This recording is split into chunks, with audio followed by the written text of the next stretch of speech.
सोपे वर्मामा सांगितले संती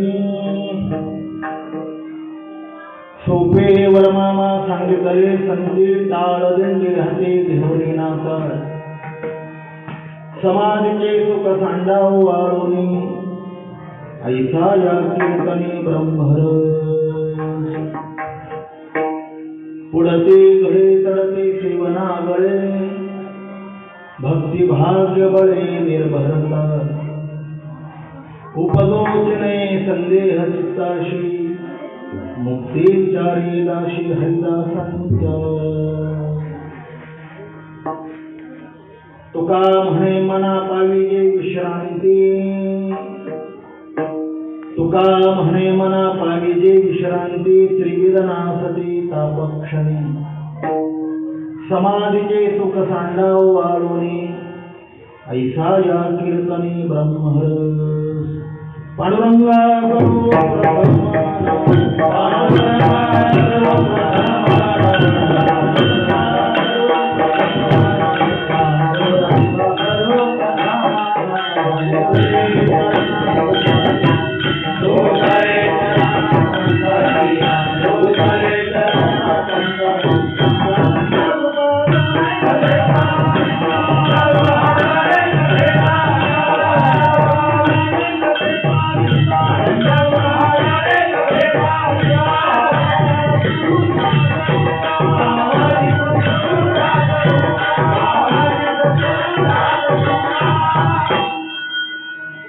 जयांचे केल्या स्मरण होय सकळ विद्यांचे अधिकरण तेच वंदो श्री चरण श्री गुरूंचे ते नमस्कारोनी आता काय माझी वाणी मानेल संतांशी रंगव चित्ताशी अपुर्या माझी वाणी तुझे वर्णी गुणनाम ऐसे देई प्रेम काही का मस्तकही पायावरी वार करे संतांच्या तुकाराम तुकाराम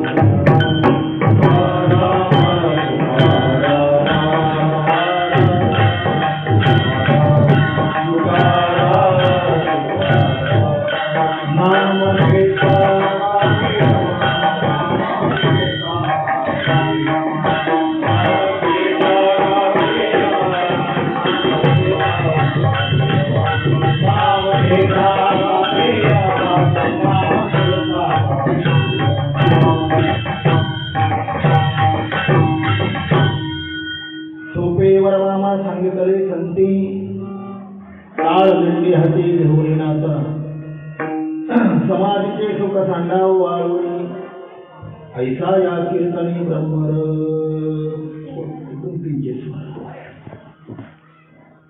सकल संत कंठभूषण संत हृदय सम्राट अनंत कृपा सागर भगवत पूज्यपाद विश्व उद्धारक विश्व कल्याणमूर्ती विश्ववंदनी जगद्गुरु श्री तुकोबा यांचा पादचरणाचा संतपर प्रकरणातील एक महत्वपूर्ण अभंगाचं आपण चिंतन करणार आहोत. अनंतकोट ब्रह्मांड नायक अकारण कारण करुणावरुणालय अखिल गुण निधान रखमणी प्राण संजीवन जगदाधार भक्तवत्सल भगवान श्री पांडुरंगाच्या असीम कृपेने साधकांचे मायमा ज्ञानियांचे राजे वैष्णवाग्रगणी अखंड समाधी विश्वमाऊली ज्ञानोबराय श्रीमंत श्री जगद्गुरु श्री तुकोबाराय आदी संतांच्या कृपा आशीर्वादाने उपस्थित संत महंत भाविक सज्जन माता भगिनी वारकरी संप्रदायातील कालक्रमा करणारे बाल भागवत टाळकरी वृंद हार्मोनियम वादक मृदंग वादक आपण सर्व देवरूप शोधतो सर्वांच्या पवित्र आणि भव्य उपस्थितीमध्ये श्री क्षेत्र आरडगाव या ठिकाणी जगद्गुरु तुकोबराय माघ शुद्ध दशमी या अनुग्रह दिनाच्या निमित्ताने या पर्व काळाला हा संपन्न झालेला 57वा भक्ती महोत्सव ब्रह्मलीन बाळकृष्ण महाराज नाशिककर महाराज अशा अनेक महापुरुषांच्या पदस्पर्शाने कृपेने परमपूज्य परमवंदनीय ज्येष्ठ श्रेष्ठ गुरुबंधू हरिभक्तीपरायण माऊली महाराज पवने यांच्या कुशल नेतृत्वाने हा सप्ताह संपन्न झालेला आहे. आपण 5व्या क्रमांकाचे चिंतन शिकत आहोत. सद्गुरु जोग महाराजांच्या कृपेने या अभंगावर काही बोलण्याचा प्रयत्न करूया.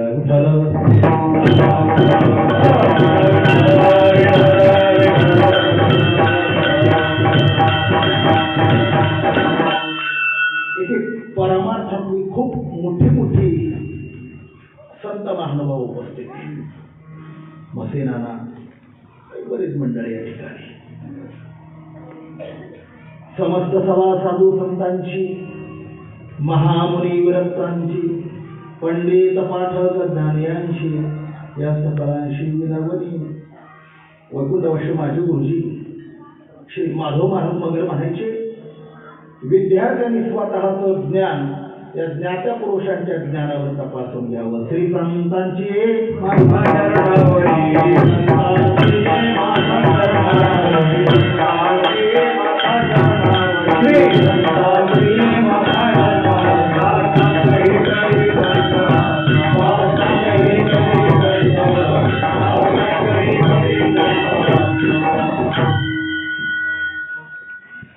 जीवनामध्ये काही गोष्टी प्रारब्धाने मिळतात, काही प्रयत्नाने मिळवाव्या लागतात आणि काही भगवत कृपेने अर्थात संत कृपेने मिळतात. संसारातलं जे अनुकूल आणि प्रतिकूल जीवन आहे, रोज सुख दुःखात्मक आपल्याला संघर्ष करावा लागतो. याच्या पाठीमागे प्रारब्ध आहे. सती कर्म मूले पाको जात्यानुभोगा असं सांख्यशास्त्राचं विधान आहे. प्रारब्धाने संसारामध्ये 5 गोष्टी मिळतात. धन प्रारब्धाने मिळतं, सत्ता प्रारब्धाने मिळते, चांगल्या कुळात जन्म प्रारब्धाने मिळतो, सुंदर मृत्यू प्रारब्धाने मिळतो आणि मान प्रारब्धाने मिळतो. विठ्ठल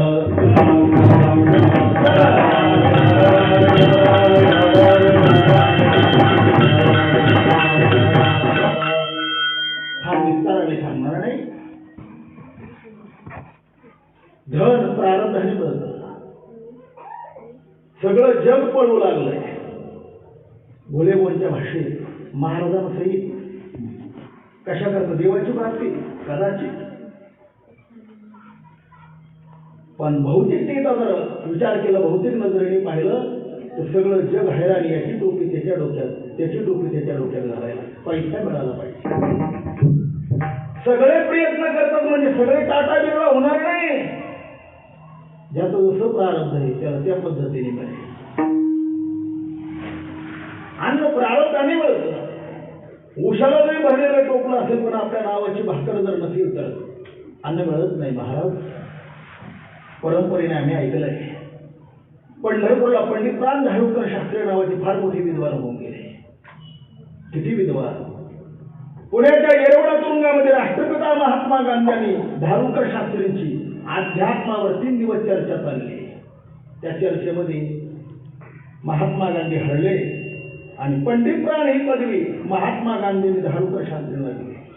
त्यांचे शिष्य जर ऐकले तर अंगाला सरकार सोडतो. महाराज ब्रह्मभूत रघुनाथ गुरुजी परभणीकर हे धारुरकर शास्त्रींचे शिष्य आहे.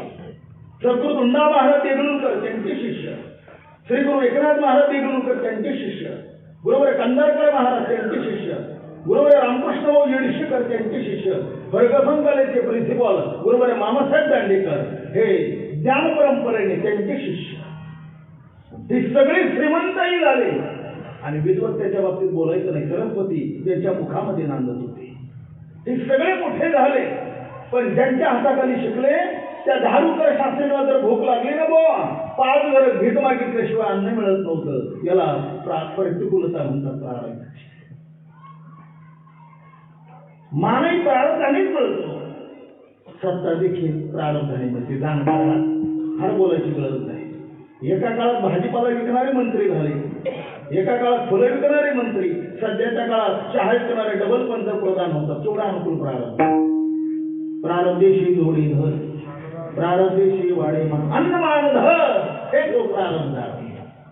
काही गोष्टी प्रयत्नाने मिळवाव्या लागतात. हे वाक्य बोलू गुरुवरे गुहे वंश. संसार करा की परमार्थ करा, दोन्ही क्षेत्रामध्ये प्रयत्न केले वाचून काही मिळत नाही. प्रयत्न वाळूचे कलर गणितातील ही गळे. मग फरक काय? प्रपंचाचाही प्रयत्न करावा लागतो आणि परमार्थाचाही जर प्रयत्नच करावा लागतो तर फरक काय? मोठ्यांचं वाक्य लिहून ठेवा. काय फरक आहे?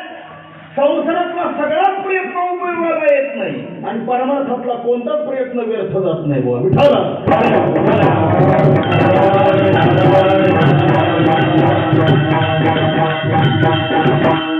या दरबारामध्ये भाताचा शिंदरी खाऊ घातलो तर देव रोणी राहील महाराज. ते प्रयत्न व्यर्थ जात नाही, पण प्रयत्न मात्र करावे लागतात. श्रीमद भगवद्गीता सांगते, प्रयत्न ज्याचा मान असतो योगी संशयतील विषार. अभ्यासाचे निबळे एकागती अंतराळे, व्याघ्र सर्प प्रांजळे केली एकी. किंवा ज्ञानोबराय सांगतात, विषकी हरी पडे समुद्री पाय वाट जोडी, एकी वाघ ब्रह्म ठोकडे अभ्यास केले. तो खूप बराय सांगतात, यासाठी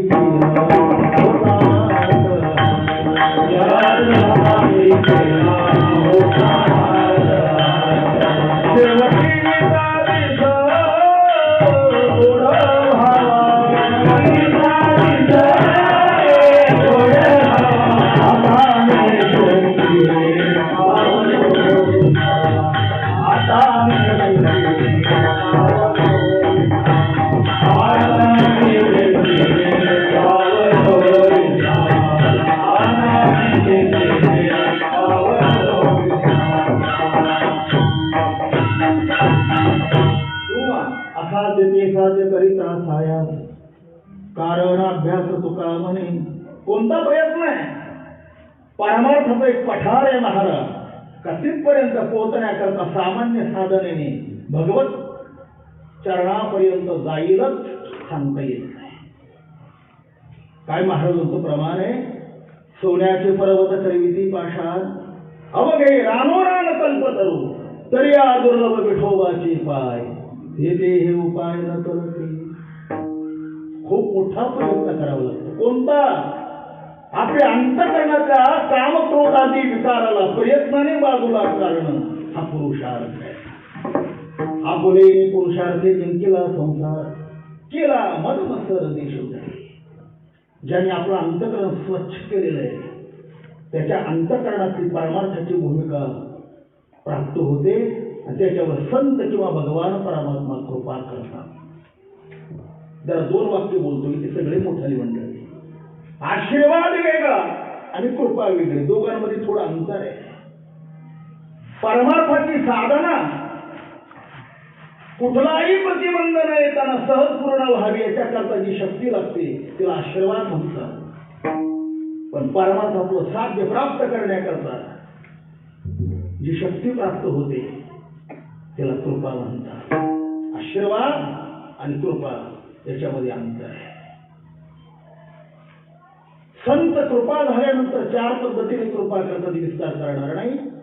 कधी स्पर्श कृपा, कधी शब्द कृपा, कधी संकल्प कृपा, अशा कृपा करतात. कधी शब्द कृपा करतात. संतांच्या मुखातून बाहेर पडलेले शब्द अंतःकरणाचा ठाव घेतात महाराज. वैकुंठवासी परमेश्वर हे गुरुवर रामकृष्ण भाऊ विशेषकर म्हणायचे, गाईचं शेण जमिनीवर पडल्याबरोबर जसं फुफटा घेऊन वर येतं तसं संतांनी शब्द फेक केल्याबरोबर अंतःकरण बदललं. सांगेल तर खूप वेळ होईल. आपण न्यात्या पखालीच्या रेड्याला संत सम्राट ज्ञानेश्वर महाराजांनी वेद म्हणा म्हटल्याबरोबर ज्ञानोबरांच्या शब्दातलं सामर्थ्य रेडा वेद बोलू लागलं. ज्ञानदेव म्हणे बोलिले रघुवेद, ओंकारा शब्द प्रणवाचा. तुम्ही म्हणा मग आमच्या शब्दामध्ये का बदल होत नाही? आम्ही तर खूप बोलतो, लोक ऐकतात आणि झटकतात आणि निघून जातात, काही परिणाम होत नाही. का? आपल्या वाणीमध्ये दोष आहे. 6 दोष ज्ञानोबराय सांगतात. आटोवे गोविंदा, आशा शंका प्रतारण, हे संन्यासले अवगुण जयावाची. पण ज्या महापुरुषांची वाणी निर्दोष, सदा सुचिरभूतवाचा, अशा महापुरुषांच्या मुखातून बाहेर पडलेले शब्द आली मुखावाटी अमृत वचने, उत्तीर्णता येणे हे जन्म. काय बोलतात? संसाराचं नाही. अमराहा खरे की पहा खोटे. संत आपल्या बरोबर बोलण्याकरता आपलं भाग्य उदयाला यावं लागतं महाराज. संत कोणाही बरोबर बोलत नाही. कोण हा भाग्याचा ऐशी अशी बोलेवा. शब्द प्रकार ज्या वेळेला शब्दाने काम होत नाही त्यावेळेला संत दृष्टी प्रकार. दोन भुवयांच्या मध्ये आज्ञाचक्र आहे. संतांनी आज्ञाचक्रामध्ये भेदकाने वेदकृत केले पाहिल्यानंतर जीवन परिवर्तित होत आहे. आपण नेहमी ऐकणारे आहात पोळ्या खायला आलेला गावबा ज्याला अक्षराची ओळख नाही, पण शांतीब्रह्म एकनाथ महाराजांनी त्याला आपल्या व्यासपीठावर बसवलं आणि दृष्टी शक्तिपात केल्याबरोबर अक्षरने येणाऱ्या मुलाला त्यांनी उत्तरकांडाच्या पुढचं भावार्थ रामायण लिहिलं. आपण नाथमारांचं रामायण वाचा. ही गावबाची वाणी आहे का नाथांची वाणी आहे कळत नाही. कृपा कटाक्षणे आले. ज्या वेळेला डोळ्याने पाहून होत नाही अशा वेळेला संत स्पर्श करतात. नळोबाराय संत हात ठेविला मस्तकी प्रसाद देऊनी केले. ज्ञानोबाराय बोलतात माता हात ठेविला म्हणून थापटीला जाईल. चला हा प्रसंग सांगतो. थोडं भजन करा. विठाला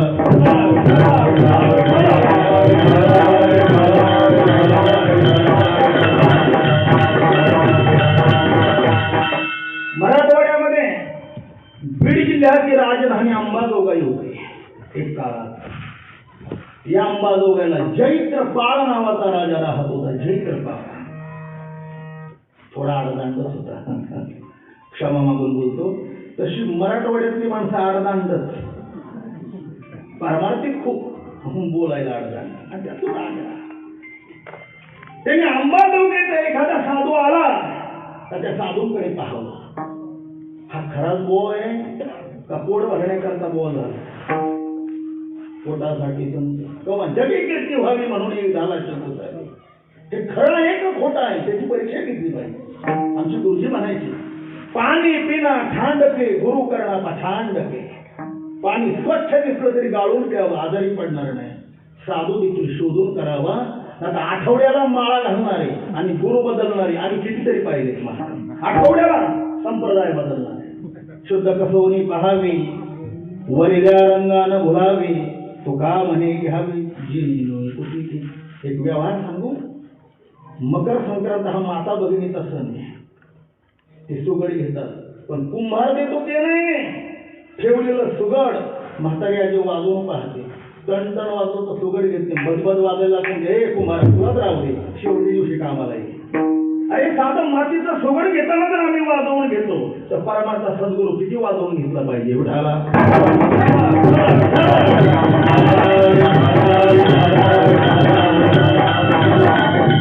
अंबाजोगाई साधूंची रीत दिसली का तो विषयमध्ये एक हिंदी वाक्य म्हणायचं. रिक्मी में पा ब्रह्म बताव नाही तो लोटिका. रिक्मी कळते नाही. घोड्यावर चढण्याकरता जी खाली लोखंडी कडी असते त्याला रिक्मी म्हणतात. घोडा आकारण्याकरता दाढेमध्ये जी वस्तू असते त्याला लगाम म्हणतात. जैत्रपाळ राजाने सांगितलं मी घोड्याच्या रिक्मीमध्ये पाय ठेवता क्षणी मला ब्रह्म समाधी लागली पाहिजे. नाही तर लावता आली. आता इथे थांबायचं नाही. काय करायचं ते गाव घोडं घ्यायचं आणि तळ खोदायचं. अंबाजोगाईला या मुकुंद राजांच्या समाधी पुढे एक तळ आहे. ते रोजगार हमीतून झालेलं नाही साधूंनीच खोदलेलं आहे. विठाला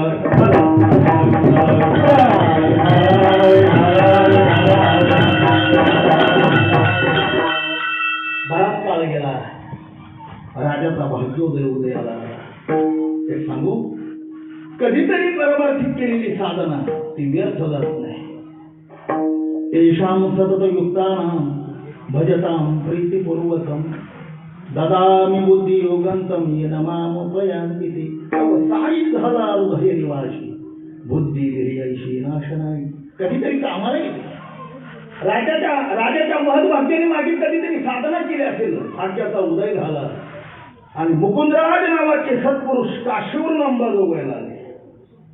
ते संपन्न साधू पाहिले. अंबाजोगाईच्या विषयमध्ये प्रवेश करणार जैत्रपाळ राजाने अडवला. तुमचं नाव? या देहाला मुकुंदराज म्हणतात. मग थांबा माझ्या शंकेचं निराकरण करा. रिक्मी में पा ब्रह्म बतावन लोटिका. मी रिकमेंड पाय ठेवल्याबरोबर मला ब्रह्म समाधी लागली पाहिजे, नाही लावता आली तर तुम्ही टिकाव घ्यायचा आणि खोरं घ्यायचं. आता माघारी जायचं नाही, तळ खोदायला निघायचं. मुकुंदराज हसू लागले. समाधीचं सुख काही क्षणात नाही. साधू ज्ञानोबरांनी साधूंची व्याख्या करावी. ते चालते ज्ञानाची भिंत, दयाच्या वयवती सुखाचे कोंब, हे माणूस बनती भाव लौकिक भाव. राजा साधू तळ खोदण्याकरता नाही, बंद करते का. राजाने काम बंद केलं आणि मुकुंद राजाने सांगितलं, राजा ठेव घोड्याच्या रेखीमेत पाय. जयच्या महाराजाने आपला उजवा पाय उचलला आणि घोड्याच्या रेखीमेत ठेवला. मुकुंदराजाने आपला उजवा हात उचलला आणि जयच्या बाळराजाच्या डोक्यावर ठेवला. मुकुंदराजांच्या हाताचा स्पर्श झाल्याबरोबर जयच्या बाळराजा समाधीमध्ये गेला. 6 महिने घोडा जयच्या बाळराजा आणि मुकुंदराज एका वेशीमध्ये उभे होते. 6 महिन्यानंतर भान झालं मुकुंदराजांना. डोक्यावर हात काढला, घोड्याचं आयुष्य संपलं. तो तिथे गेला. मेल्यानंतर तो रेडा झाला. मग ज्ञानोबाने तो रेडा बोलवला. विठाला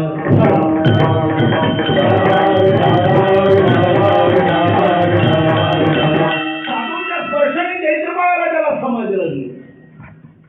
स्वामी विवेकानंदांच्या डोक्यावर रामकृष्ण परमहंसांनी आपला हात ठेवल्याबरोबर प्रत्यक्षात काली मातेचं दर्शन झालं. स्पर्श स्पर्शात जादू आहे महाराज. करंटचा वायर जसं बिगर करंटच्या वायरला चिटकल्याबरोबर इकडचा स्पर्श तिकडे होतोय, करंट आपोआप जातो. तशी स्पर्शक्रिया करते. गुरुवारी धुंडा महाराजांचं कठोर वाक्य सांगतो. गुरुवारी मोठे महाराज म्हणायचे, अति प्रपंच आसक्त माणसाच्या जागेवर बसतात ना बुवा, ती जागा 12 हात खोला पवित्र होते.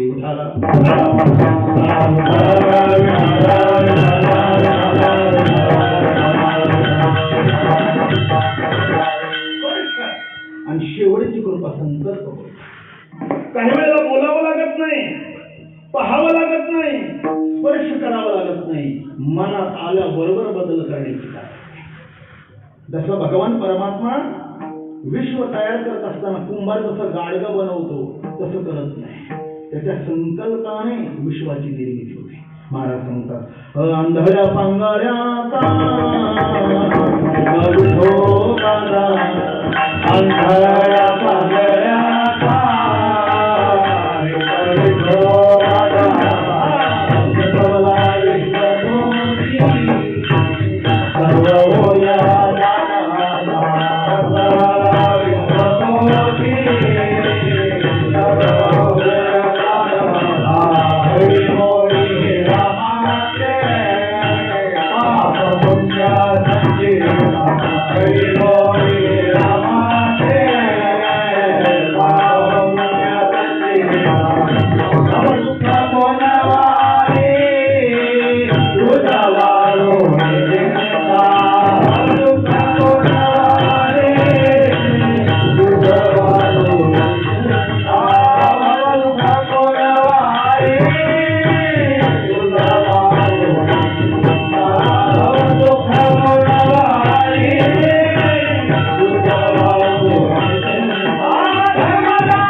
संकल्पात काय शक्ती.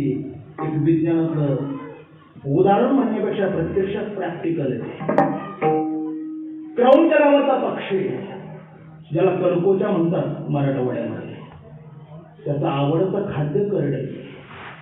त्याची मादी समुद्राच्या तीरावर आपल्या पिलाला जन्माला घालते आणि करडी खाण्याकरता समुद्राचा तीर सोडते, आपल्याकडे येते. 8 दिवस, महिना कधी वर्ष त्या पिलाची आणि आईची भेटच होत नाही. मग आई जर इकडे आली, नुकतं जन्माला घातलेलं तिचं पिल्लू, तिला खाण्यापिण्याची काय व्यवस्था केली. देवाने क्रौंच पक्षाच्या घशाच्या स्वरातच ताकद दिली. त्या पिलाला भूक लागल्याबरोबर त्या क्रौंच पक्षिणीचं जे पिलू आहे आपल्याला आपली आई ज्या दिशेला गेली त्या दिशेकडे पाहते आणि तोंड पसरण करते करून आईची वाट बघते. काय 1000 किलोमीटर वर गेलेल्या आईला कळतं माझ्या बाळाला भूक लागलेली. ती काय करते हो, आपलं पिलू ज्या दिशेला ठेवलं त्या दिशेकडे पाहते, पिलाची प्रेमाने आठवण करते, एकदाच ओरडते. 1000 किलोमीटरवर आईने ओरडावं, पिलाची मुठीकडे भागावी, त्याला संकल्प कृपा म्हणतात. विठाला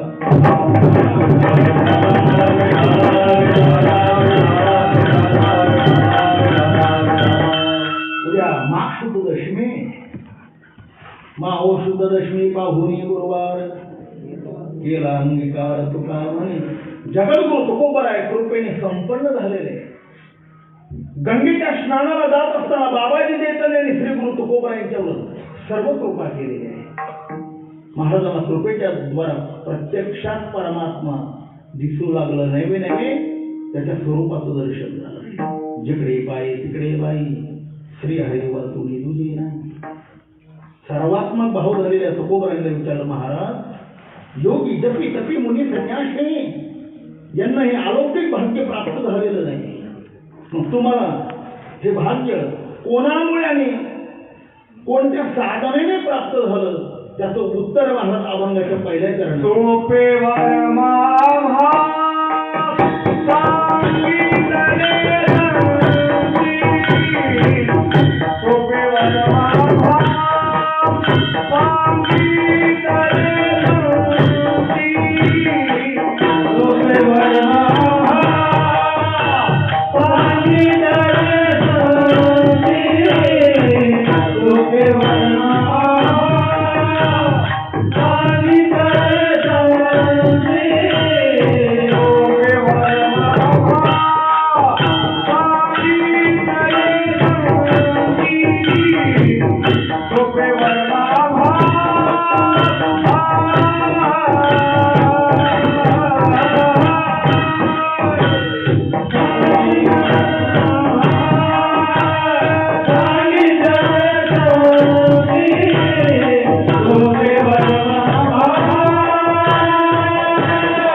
ज्या साधनेने तुम्हाला आत्मानुभूती प्राप्त झाली.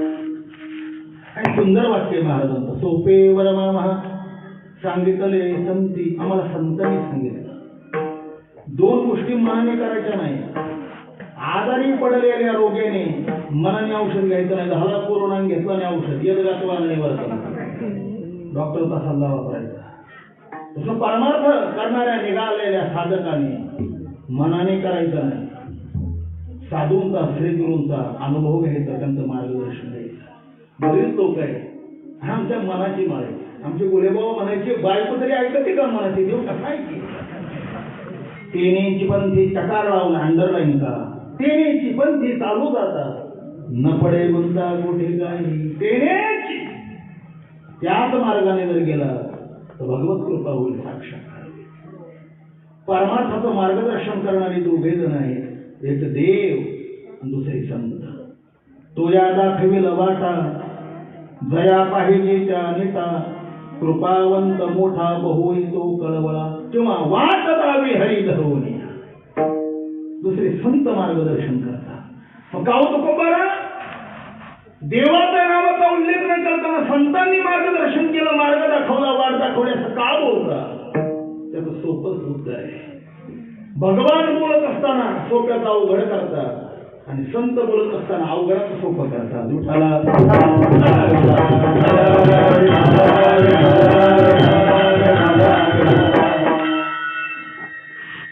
अवघडाचं सोपं कोणालाही करता येत नाही, सोप्याचं अवघड कोणालाही करता येत नाही. कोणालाही.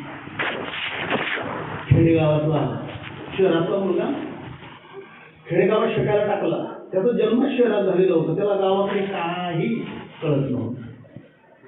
शाळेत गेला आणि शाळेमध्ये धड्यामध्ये शब्द आला कोला, त्याला कोला कळीत. गुरुजींना विचारलं, गुरुजी कोला म्हणजे काय? गुरुजीने सांगितलं, वेड्या इतका सोपा शब्द तुला कळा ना करे. अरे कोला म्हणजे जम्बूक. आता ज्याला कोला कळत नाही त्याला जम्बूक कळेल का? हे सोप्याचं अवघड कारण आहे. साधूंची विशेषता आहे अवघडाचं सोपं. मी ऐकलेला प्रसंग बरोबर आहे. सद्गुरू धुमधाम महाराज गुरुंकर सांगायचे, काशीला एका माणसाची दाखल बसलेली होती. अनेक उपचार करून देखील दाखल कोणाला उघडेना. त्या काशीला त्र्यंबक शास्त्री नावाचे एक राजवैद्य होते. नाडी परीक्षण तीव्र होतं. एका काळात या भारत देशामध्ये आयुर्वेद अति तीव्र होता. भारत नाडी परीक्षा, वस्त्र परीक्षा. मांजर सोंब्याला जसं त्र्यंबकला फरशीवाले बाबा आहे, फरशी डोक्यावर ठेवल्याबरोबर सांगतात कोणाला काय झालंय, तसं मांजर सोंब्याला विनायक गुरुजी होते. विनायक गुरुजी नाडी परीक्षण तीक्ष्ण होतं. त्यावेळेला मुस्लिमांची राजवट होती आणि का मुसलमान धर्मातल्या नवाबाने त्यांची परीक्षा घ्यायची ठरवली. सांगतो, विनायक गुरुजी माझी बेगम आजारी, पण मी तिचा हात तुमच्या हातात देणार नाही का? आमच्या मुसलमान धर्मामध्ये नियम असा आहे, आम्ही आमच्या घरातल्या महिलेचा हात परपुरुषाच्या हातात देत नाही. तुम्ही काय करणार? कसं नाडी परीक्षण करणार? विनायक गुरुजीने सांगितलं, तिच्या हाताला दोरा बांधा, एक टोक माझ्याकडे घेऊन या, मी लगेच ओळखलेलं कोणता आजार झाला. आता याच्या बेगमला काहीच राहिलेलं नव्हतं, त्याला परीक्षा पाहिजे होती. त्यांनी भिंतीच्या कडेला एका म्हशीला आणून बसवलं, यांना दिसणार नाही. म्हशीच्या पायाला दोरा बांधला, एक दोरीचं टोक यांच्या हातात दिलं. सांगितलं, ओळखा पाहू. त्यांनी पाहिलं, लक्षात आलं ही माणसाची नाडी नाही, प्राण्याची नाडी. घड्याळात पाहिलं, दुपारी 12 वाजले होते. सांगितलं, हे बघा तुमच्या बेगमला काहीच झालं नाही, बादलीभर पाणी आणि काडव्याची पेंडी टाका, बेगम अगदी ठणठणीत. माणसाची नाडी का पशुची नाडी ओळखण्याची ताकद अजून संतांमुळे आपल्या देशाच्या आयुर्वेदामध्ये विळेपीठाला.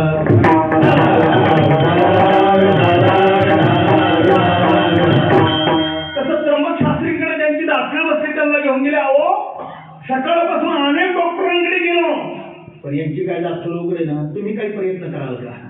त्र्यंबक शास्त्रीने पिकलेला चिंचेचा आकडा हातातून काढला आणि ज्याची दाखल बसली होती त्याच्या पुढे 2 मिनिटं धरला. 2च मिनिटात दाताला पाणी सुटलं, दाखल उघडली. त्याला अवघडाचा फोटो करणं म्हणतात. काहीच नामोबऱ्यांची सुरू घे. नमो विशदबोध विदग्धा विद्या रविंद प्रमेदा पराप्रमय प्रमादा विलासिया. अरे जे वेद आणि शास्त्र बहुजन समाजाला कळत नाही म्हणून टाळ मृदंगाच्या माध्यमातून संतांनी हे तत्वज्ञान समाजाच्या दारापर्यंत पोहोचवलं. संतांची उपकार आहेत. लावणी मृदंग शुद्धी टाळ घोष, लावणी मृदंग शुद्धी टाळ घोष, लावणी मृदंग शुद्धी टाळ घोष, लावणी मृदंग.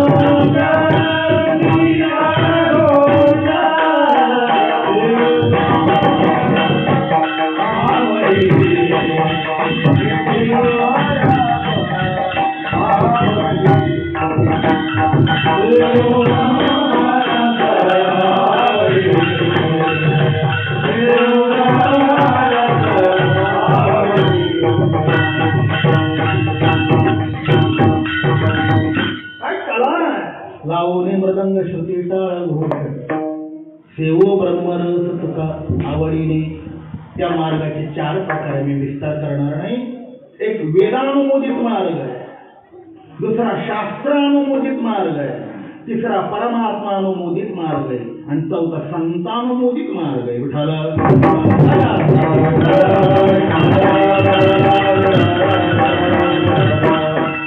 पहिला मार्ग वेदाने आम्हाला शिकवला, वेदमार्गी मुनी गेले त्याची मार्गी जावे.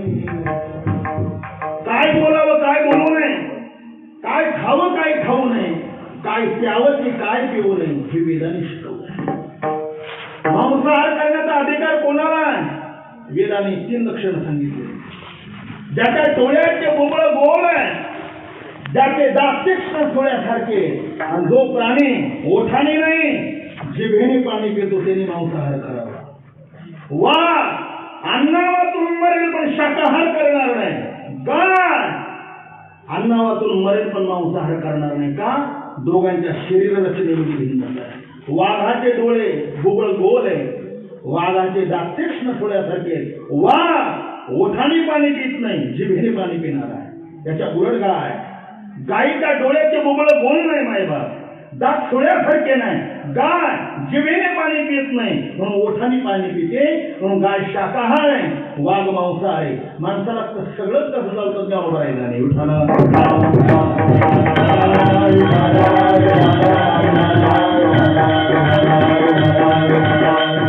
वेदांमधीच मार्ग, पण वेदाची भाषा गोपनीय आहे, ती समाधी भाषा आहे. भाषेचे 3 प्रकार विस्तार करत याच्यात जाईल. समाधी भाषा वेगळी, शास्त्रीय भाषा वेगळी आणि लोकभाषा वेगळी. वेदाची समाधी भाषा आहे. पुढे बोलू. ज्ञानोबाईंचा अमृत अनुभवाचा अद्वैत सिद्धीसारखा ग्रंथ आपण उघडा, खंडन खंडन खाद्यासारखं कधीतरी ग्रंथ पहा. समाधी भाषा आहे, लवकर अवगत होत नाही. दुसरा शास्त्रीय भाषा, त्याला शास्त्रानुमोदित मार्ग म्हणतात. ज्ञानोबाई सांगतात त्यांचेही प्रत्येकाचे नियम, प्रत्येकाची लक्षणं, प्रत्येकाचे विचार भिन्न भिन्न आहे. तोंडा तोंडाशी न पडे, बोला बोला शुद्ध न घडे. देवाविषयीची न्यायाची परिभाषा वेगळी आहे, सांख्यांची परिभाषा वेगळी आहे, वैशिष्ट्याची परिभाषा वेगळी आहे, योग्यांची परिभाषा वेगळी आहे, पूर्वमीमांसिकेची परिभाषा वेगळी आहे, तो उत्तर मीमांसिकेची परिभाषा वेगळी आहे. मी कोणतीच परिभाषा आपल्या पुढे सांगणार नाही, कारण आज जर परिभाषा सांगितलं उद्या इथे कोणीच येणार नाही. का? आमचे गुढे बाबा म्हणायचे तानसेन सारख्या सुंदर गवयाचं गायन आहे बुवा, पण ऐकायला एक तानसेन लागतो, बैरम भटाचं काम नाही. उठाला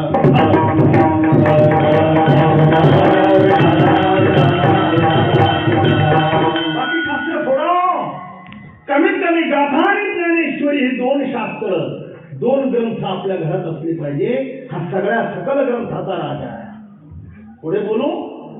आपलं उठणं ज्ञानेश्वरीच्याच वाचनाने व्हावं आणि आपली झोप ही गाथ्याच्याच वाचनाने व्हावी. समग्र ग्रंथ हे ज्ञानेश्वरी. तर पुढे बोलू. जगात अशी समस्या नाही, अशी शंका नाही आणि असा प्रश्न नाही तर त्याचं उत्तर ज्ञानेश्वरीच नाही. फक्त अभ्यासाची कला. अशी शंका निर्माण झाली नाही या जगात, असं संकटच नाही तर त्याचं उत्तर ज्ञानेश्वरीच नाही.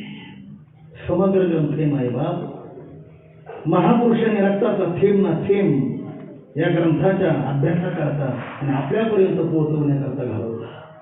नेवासा तालुक्यात गुरुवर्य महाराज असतील, रक्ताचा थेंब ना थेंब केवळ ज्ञानेश्वरी करता घालवला. वाचील जो कोणी जनी त्याशी लोकांना काय नाही ज्ञानेश्वरी सांगू. त्याच्यातलं विज्ञान एकच छोटं सांगू. सर्पाची का माणसाच्या पोटात जर गेली तर जगात अजून औषध नाही त्याच्यावर. कोणत्याही डॉक्टरला विचार तुम्ही, तुम्हाला काय माहिती. मी फर्ग्युसन कॉलेजचा MSc केमिस्ट्रीचा विद्यार्थी. जगात अजून औषध नाही माहिती. कोणत्याही आपल्याला नगरला स्पेशलिस्ट काळोखे कधी त्यांना विचारा. सर्पाची का जर पोटात गेली तर अजून औषध नाही. कोरोना काय आणि कॅन्सर काय त्यापेक्षा तिळ मारणारी ताकद त्या सर्पाच्या कातेमध्ये. औषध नाही आणि यदा कदाचित जर गेली तर त्याच्यावरचा उपाय ज्ञानोबाला सांगतात. कुरडू नावाचं गवत आहे, कोंबडा म्हणतात, आपल्याकडे कुरडू म्हणतात नगरकडे. ती धोडायचं, त्याला कांद्याच्या व्यासारखं काळं बी राहतं, पाण्यात उकळायचं, धूत वस्त्रात गाळायचं, तीच पाणी प्यायचं, आपोआप सर्पाची कात बाहेर पडते. आणि जे अक्कल विज्ञानाला नाही ते जर संत सम्राट ज्ञानेश्वर महाराजांनी सांगावं तर मग ज्ञानेश्वरी वाचायला काय वाटतं नाही. उठाला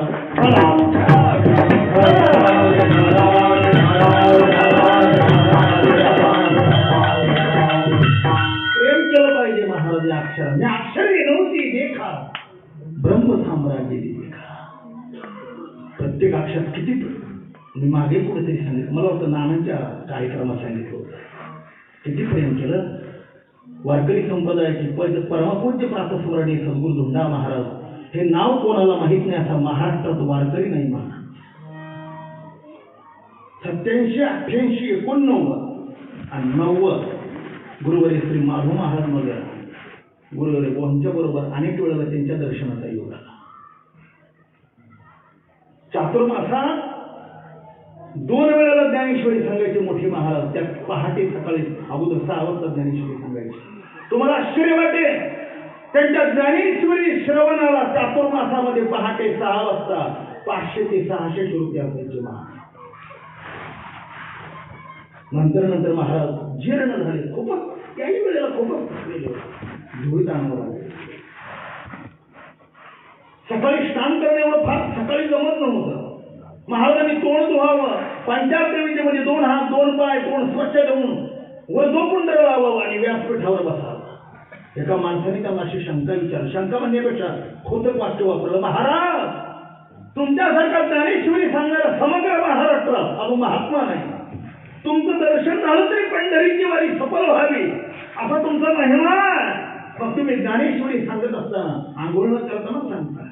ज्ञानेश्वरी सारख्या पवित्र ग्रंथाला आंघोळ न करताना हात लावावं का? त्याला दिलेलं उत्तर धुंडा महाराजांचं ऐका, तुमचं हृदय स्थिर होईल महाराज.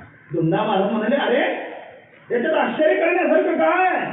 जसं लहान मुलाला आईचं स्तनपान करण्याकरता आंघोळीची आवश्यकता नाही ना, तशी ज्ञानेश्वरी माझी आई आहे आणि तिथं स्तनपान करण्याकरता मला आंघोळीची आवश्यकता वाटत नाही.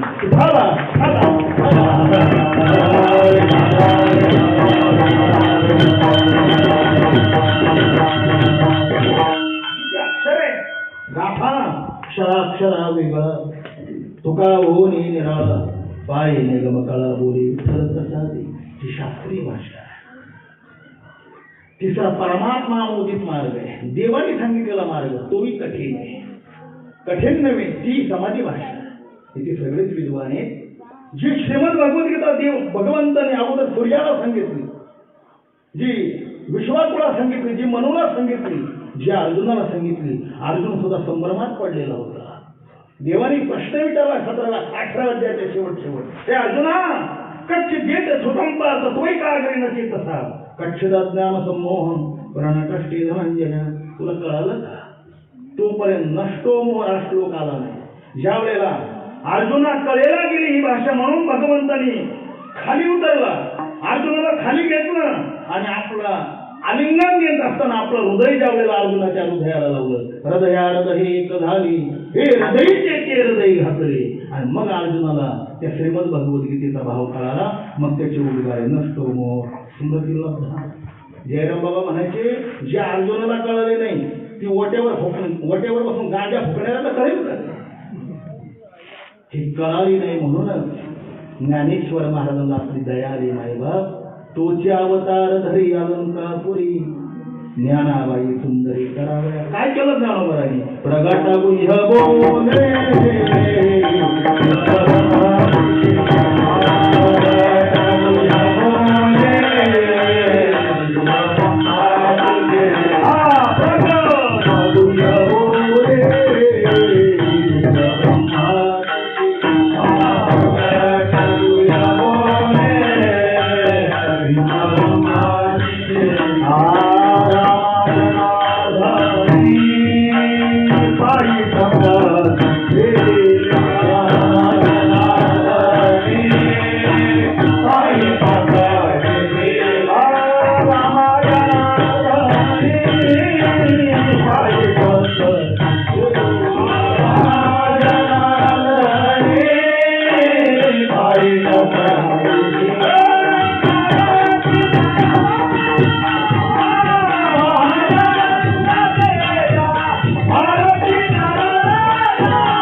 लोकभाषेत दिलंय महाराज. गाठात ज्ञानेश्वरी आंधळे पांगळे जर वाचले.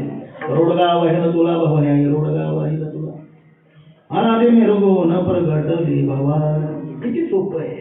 दादला नको भारुड आंधळे पांगळे दोघी ही अत्यंत सोपी भाषा आहे.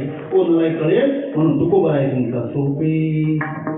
संतांनी सांगितले एक मध्ये शब्द घातला सोपे वर्म. वर्म या शब्दाला अंडरलाईन करा. वर्म कशाला म्हणतात? अवघडाचं सोपं करण्याची युक्ती आणि कला ज्याच्यामध्ये असते ना त्याला वर्म म्हणतात.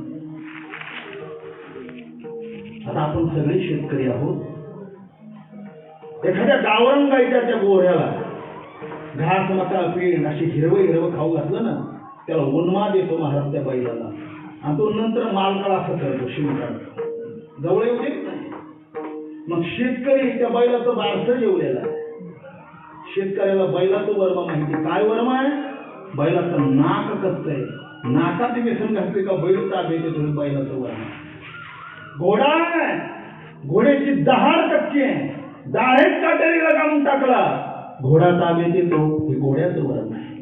हत्ती आहे त्याचं गंडस्थळ कसं आहे. गंडस्थळाला अंकुश लावला हत्ती ताब्यात येतो हे हत्तीचं वर्म आहे. तुमच्याकडे वाघ भरपूर आहे त्याचं वर्म सांगता.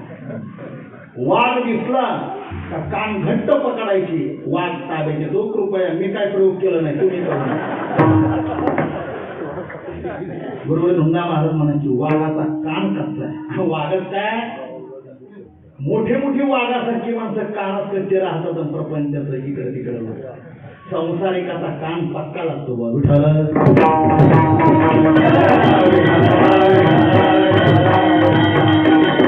परमात्मा सगळ्या काबू घाले. जरी ज्ञानोबारांनी म्हटलं असेल देवाची द्वैवा क्षणभरी पण विषयापासून मन बाजूला करताना ज्ञानोबारांची ज्ञानेश्वरी वाचा. किती संकट आहे, किती त्रास आहे, किती दुःख आहे, किती वेदना आहे ज्ञानोबारांची. मनुष्याणां सहस्रेषु कश्चित् यतति सिद्धये यतितामपि सिद्धानां कश्चिन्मावेति तत्त्वतः. ज्ञानोबारांनी काय सुंदर वाक्य वापरले. आस्तीच्या महापुरी रेगताती कोटीवरी परिप्राप्तीच्या पहिलं तरी पाहावे किंवा बहुनाम जन्मनाम म्हणते. तुकोबाराच्या सांगतात विरळा पावे विरळा पावे विरळा पावे विरळा पावे विरळा पावे अवघड गोड शेवटीचे अवघड गोड शेवटी अवघड गोड शेवटी अवघड गोड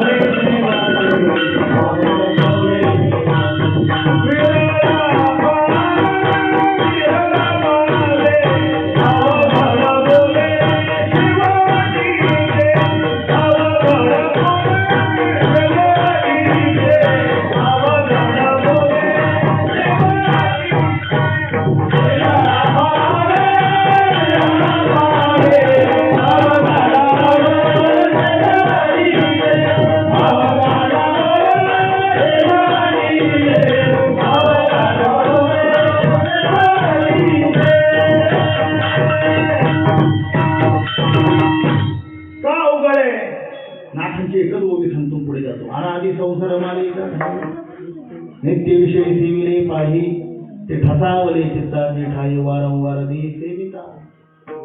पण तुकोबाराय सांगतात वर्माने सोपं झालं. वर्माने अशक्य गोष्ट अवघड गोष्ट सोपी होती. एकच प्रसंग सांगतो पुढे जातो. राजा धर्माने राजसूय यज्ञ संपन्न केला. यज्ञ म्हणा, अनुष्ठान म्हणा, मूर्ती प्राण प्रतिष्ठा म्हणा, याच्याकरता काही सांकेतिक खुणा लागतात. मी फक्त चातुर्मासात ऐकलंय. प्रत्यक्षात काय ते अनुमान केलेले नाही. गुरुवर्य शेखर महाराज चंद्रशेखर महाराज दिगुलकर म्हणायचे कोणत्याही देवीची मूर्ती प्राण प्रतिष्ठा करत असताना देवतेची धान्य दिवा, जला दिवा आणि भूमा दिवा देवाला. समजा पांडुरंगाच्या मूर्तीची प्राण प्रतिष्ठा करण्याच्या अगोदर त्याला धान्यामध्ये ठेवतात. ते धान्य अगोदर वजन करा. क्विंटल 2 क्विंटल काय असेल ते त्याच्यामध्ये रात्री मूर्ती ठेवायची. सकाळी स्नान झाल्यानंतर गायत्री मंत्राचं आवाहन करायचं, मूर्ती काढायची, ते धान्य वजन करायचं. आहे त्या मापापेक्षा धान्य जर वाढलं तर त्याच मूर्तीमध्ये प्राण प्रवेशित होतात, अन्यथा होत नाही. ही त्याची सांकेतिक खूण आहे. अनुष्ठानाच्या काही खुणा आहे. भगवान दर्शन देत असताना तुकोबराय सांगतात ते नेव मटती अंगी शकुन दोघे होत. काही शकुन होतात. उजवा डावा डोळा लवे उजवी स्फुरत सेवा. गुरुवारी गुले महाराज सांगायचे, ज्याला भर दुपारी 12 वाजता आकाशामध्ये वर पाहिल्यानंतर चांदण्या दिसतात, समजायचं देवाच्या भेटीचा काळ त्याचा जवळ आलेला आहे. सामान्य माणसाला ते आकाशातल्या चांदण्या दिसत नाही. काही अनाहत नाद येत नाही. आहत वेगळा. मदंगावर घात केल्याबरोबर त्याच्यातून ध्वनी बाहेर पडतो, तो आहत ध्वनी. पण काही अनाहत ध्वनी त्याचे 10 प्रकार आहे. भगवत भक्ताला देवाच्या भेटीच्या अगोदर काही सांकेतिक खुणा होतात. कधी मेघ गर्जनेसारखा आवाज होईल, कधी माता भगिनीच्या पायाच्या पैंजनासारखा आवाज येईल, कधी शंख वाजवल्यासारखा आवाज येईल, कधी वेणुनाद येईल. अनुहात ध्वनीनाद, काही ध्वनी येतात. त्या सांकेतिक खुणा आहे परमात्म्याच्या दर्शनाच्या. तसं यज्ञाच्या खुणा आहे. राजा धर्म भगवान श्रीकृष्णांकडे गेला, कृष्णा यज्ञाची सांकेतिक खूण काय सांग. देवाने सांगितलं, धर्मा हे घंटा घे या यज्ञ मंडपामध्ये बा. ही घंटा आपोआप वाजवू लागली की तुझा यज्ञ सांग झाला. आलेल्या लोकांना अन्नदान कर, यज्ञाचं पुण्य तुला. राजा धर्माने घंटा घेतली, यज्ञ मंडपाला बसले. 2 दिवस झाले, 4 दिवस झाले, 6 दिवस झाले, 8 दिवस झाले, 10 दिवस झाले, घंटा वाजला. किती कठीण आहे महाराज. मगाशी यांच्या मुखातून एक वाक्य आलं, सप्ताहाचं संयोजन करताना किती कसं आहे. गाडवालाही गोपाळ शेठ म्हणाला,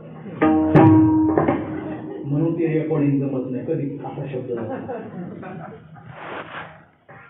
कोणालाही सेवा करावी लागते, काम करावं लागतं. कोणालाही मोठेपणा देऊन पैसे घ्यावे लागतं, कारण पैशाशिवाय आता वेणा सुद्धा विकत आणावा लागतो. लोक म्हणतात पैसा घ्या, पण ती वेणा पहारा नको, असं झालंय समाजात. त्याच्याकरता धंदा. मग तो यज्ञ ज्याला हत्तीच्या तोंडी इतकी तुपाची धारा लागते. 10 दिवसात धर्मराजाने घंटा वाजली नाही, अंगाला दरदवून घाम फुटला.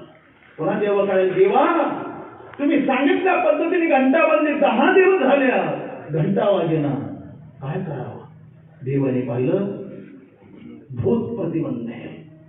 सांगितलं धर्माचा एक उपाय आहे. तुझ्या हस्तिनापुर नगरीपासून 25 किलोमीटर दुर्वासा राहतात. हे बघ, त्यांच्याकडे जा, त्यांना यज्ञाचं निमंत्रण देईन, त्यांना तू यज्ञशाळेमध्ये बोलव. ते आल्यानंतर पात्रावर एक भाताचं शीत ग्रहण केलं की त्यांच्या स्वतःच्या तेजाने घंटा आपोआप वाजेल, यज्ञ सांग होईल. राजा धर्माने देवाचं ऐकलं, दुर्वासांकडे गेले.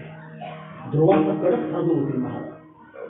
विरक्त शतरांजगत मोठी जी पारमार्थिक माणसं आहेत ना, ती प्रलोभना करतात, कोणाही पुढे झुकत नाहीत महाराज, कोणाही पुढे नाही. मी ऐकलेलं इतिहास आमच्या गुरुजींच्या मुखातून. ज्या वेळेला 1979 साली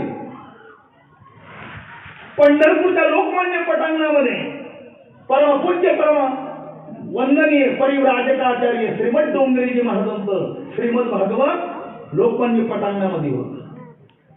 ही बातमी त्या काळातल्या भारत देशातल्या पंतप्रधान इंदिरा गांधींना कळाली.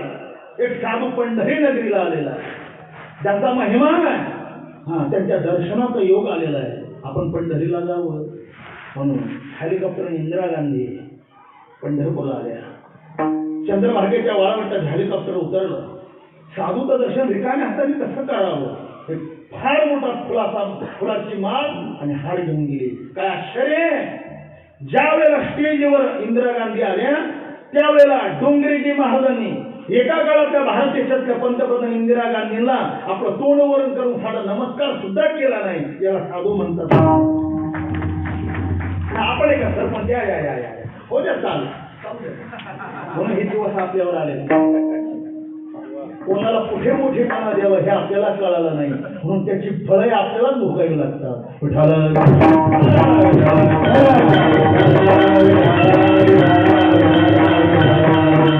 दुसरा प्रसंग, स्वानंद सुखदेव जोग महाराज शाहू राजी झाल्यानंतर त्यांना भेटायला कोल्हापूरला गेले. कीर्तनाची वेळ झाली 9 ते 11 आणि शाहू महाराज रागेत असल्यामुळे छत्रपतीच असल्यामुळे त्यांना बसण्याकरता पुढे गादी टाकलेली होती. शाहू महाराज गादीवर बसले आणि जो महाराजांच्या हातात विना आला. 5 मिनिटे झाली, 10 मिनिटे झाली, 15 मिनिटे झाली, जो महाराज कीर्तन चालू करेल. शाहू महाराजांनी सांगितलं, महाराज कीर्तनाची वेळ झाली, तुम्ही का कीर्तन करत नाही? त्यावेळेला जोग महाराजांनी सांगितलं, शाहू तुम्ही राजे असाल ती देशाची. वारकरी संप्रदायाच्या वक्त्यात आणि श्रोत्यात असं एक असतं, जोपर्यंत तुम्ही गादी काढून खाली बसणार नाही तोपर्यंत विष्णुबा जो कीर्तन करणार नाही. राजा असलेल्या शाहू महाराजांनी गादी काढून टाकली आणि मग जोग महाराजांनी कीर्तनाला सुरुवात केली. याला साधू म्हणतात. बुवा विठाला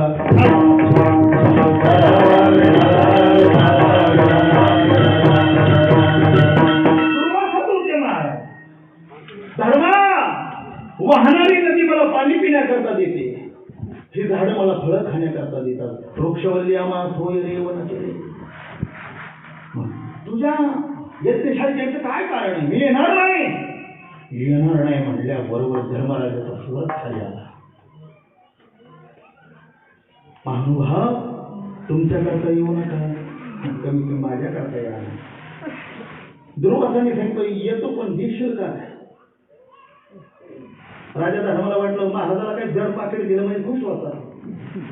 महाराजाचं काय पाकिट थरड्याची जाऊ कुपाटी त्याच्या पलीकडे त्याला काय गरज नाही. जड पाकिट दिलं का दुर्वासा येते. सर धर्मराजाने सांगितलं, दुर्वासा मी भारत देशाचा सम्राट राजा धर्म आहे, सगळी समृद्धी माझ्या पायाजवळ लोळून घेते, तुम्ही मागा ते देण्याचं सामर्थ्य माझं. मागून पहा ते उडत वर्ग दुर्वासाने उचललं. सांगितलं, धर्मा मला बाकीचं काही नको, 100 यज्ञाचं पुण्य तू मला देऊन टाक, मी आता नगरीला येतो. पुण्य चालता हो. धर्मराज गेले. भीम, अर्जुन, नकुल, सहदेव 5ही पांडवांना तो प्रश्न, 100 यज्ञाचं पुण्य कोणाजवळ नाही. चिंता दूर झाली. द्रौपदी माता त्यांनी पाहिलं आपले पती तर चिंता दूर आहे, कशाची चिंता करत असतील. धर्मराजाकडे गेले, का हो तुम्ही दुर्वासांना निमंत्रण देण्याकरता गेलं तर मग चिंता दूर का? धर्माने सांगितलं, द्रौपदी 100 यज्ञाचं पुण्य दिल्याशिवाय ती येत नाही. हा पुण्य माझ्याजवळ नाही आणि ती यायला तयार नाही. यज्ञ सांग कसं होईल याच्या चिंतेत. द्रौपदीने सांगितलं, कशाला चिंता करता, तुमच्या पायाच्या पुण्याने मी घेऊन येते. धर्मराजा घाबरले. मोठं होईल. तू आपल्या नगर जिल्ह्यात एक म्हण आहे, सांगू? ज्या खोल समुद्राच्या पाण्यात उंट उडतो उंट, तिथं शेळीनं म्हणा का माझी आळापणी भेटते म्हणून. आता इथे आळापणी पुढे उंटाची मदार कुठं?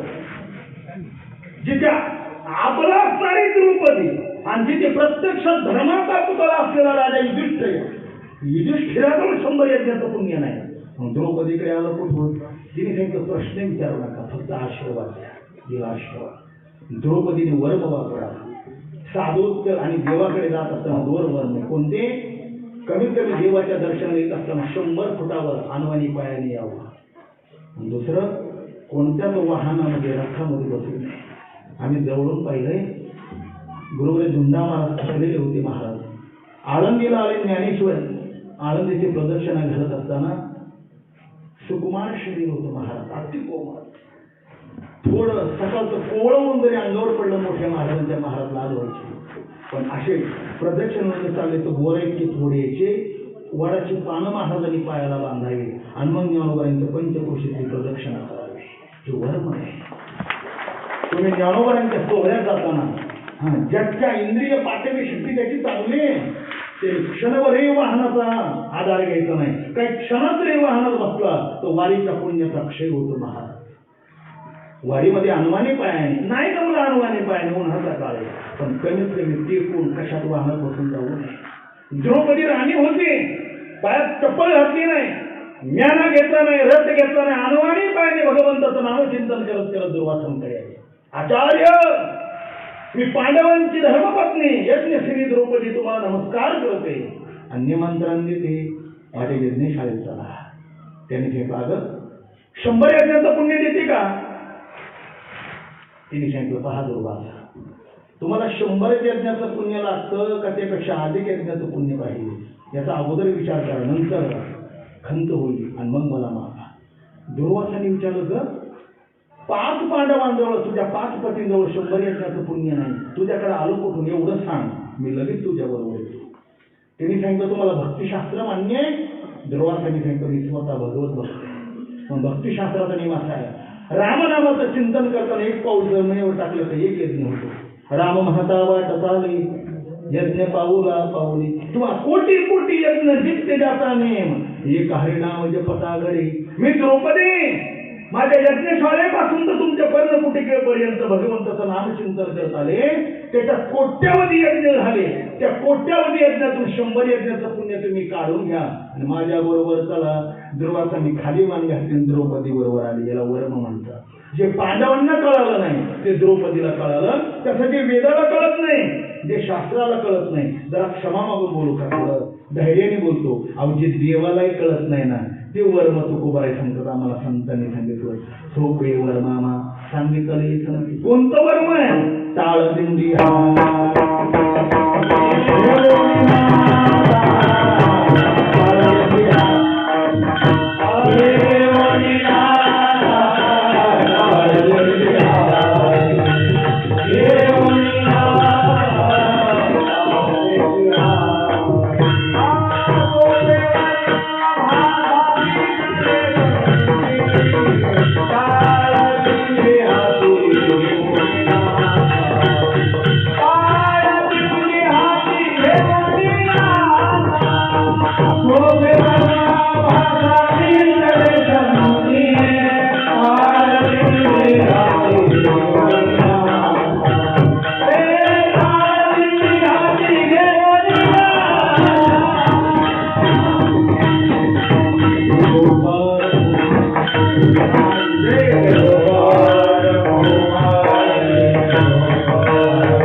देवाचं नामचिंतन नातून करा. आनंद तिथेचा मुकया शिवाचा बहिर्या ऐकते कानी आंधळ्याशी डोळे पांगळ्याशी पाय तुका म्हणे वृद्ध होते गाडी लोक धरली नादी लागली समाधी जडमुडणारी वारकरी संप्रदायामध्ये मृदंग टाळ आणि विना ही संतांनी शास्त्राने आणि वेदाने मान्य केलेली साधनवाद्य त्याच्यावर शिटकार संतांचा वेदाचा. ध्वनी लहरीमध्ये 3 प्रकारच्या शक्ती, काही ध्वनी रजोगुणी, काही तमोगुणी आणि काही सतोगुणी. टांग टांग वाजव येतं का नाही नारायणगावची आठवण, तमोगुणी. हार्मोनियम असा इतिहास आहे. गुरुनाम गुरु व्यंकट स्वामी महाराजांच्या नंतर हार्मोनियम त्यांच्या कृपेने कीर्तनात आले.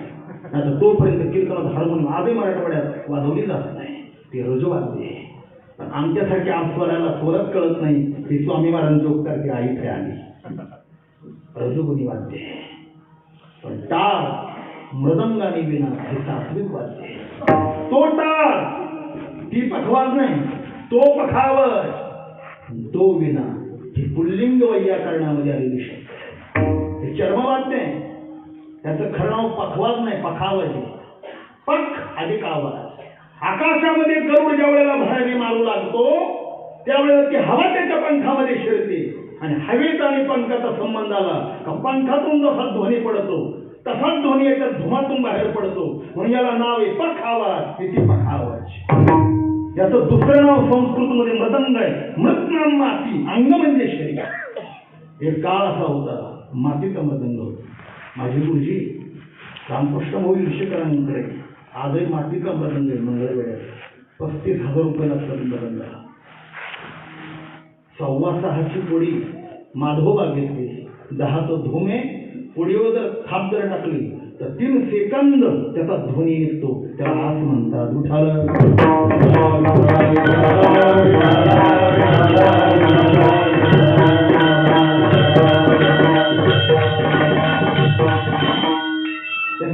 तमोगुण घालवण्याची ताकद आहे महाराजी. विनाकारण कीर्तनात आलेलं नाही. तमोगुण घालवण्याची ताकद या मृदंगामध्ये. प्रत्येक वाद्याचा महिमा खूप मोठा आहे. सांगत ती वेळ खूप जाईल. पद्मश्री शंकरबापू आपेगावकरांचे गुरु हे मख्खनजी भाईया मुंबईला माधोबागेत राहत होते. त्यांच्या गुरुजींचं नाव कुदो सिंग होतं. जग प्रसिद्ध पखवाजे होते ते. मध्य प्रदेशामध्ये एका संस्थानिकाने त्यांना पखावज वाजवण्याकरता जहागिरी दिली होती.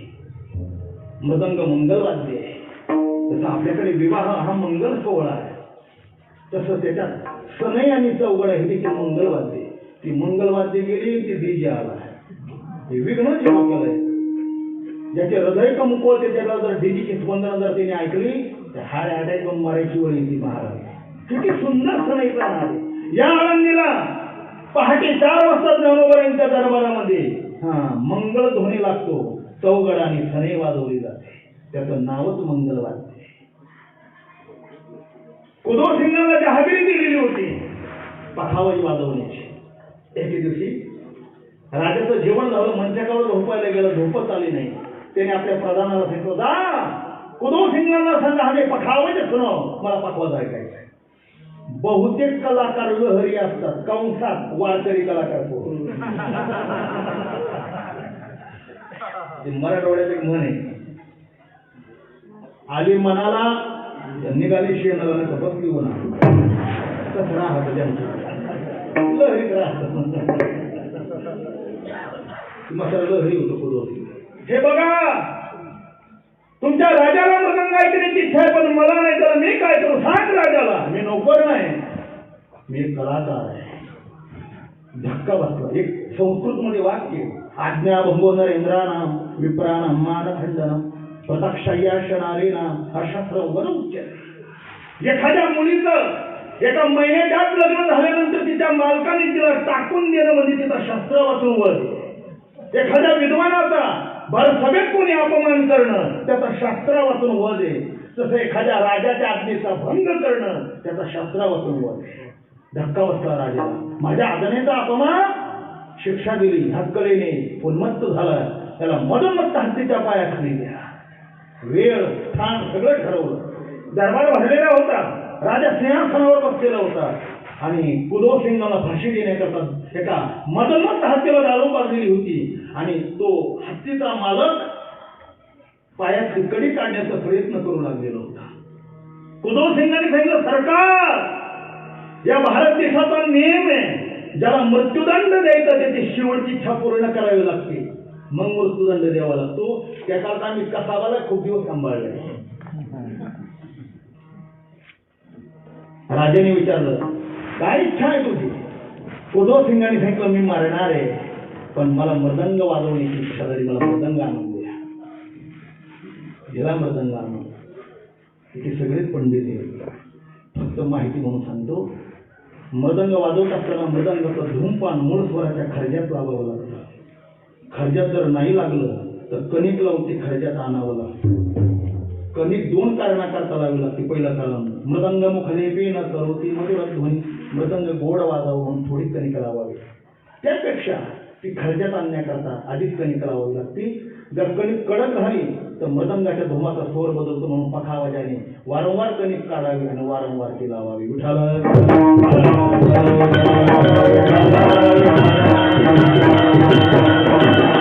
आणि वाजवत असताना शाहीत आणि धुमाचं वजन सारखं लागतं.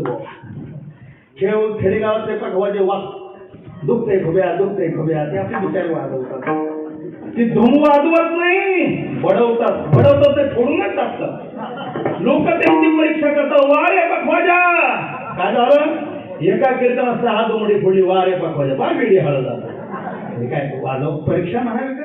वाजवत असताना शाहीत आणि धुमाचं वजन सांगायला कुदोसिंगांना पखावतीला त्यांनी लावला, डाव्या बाया लावला.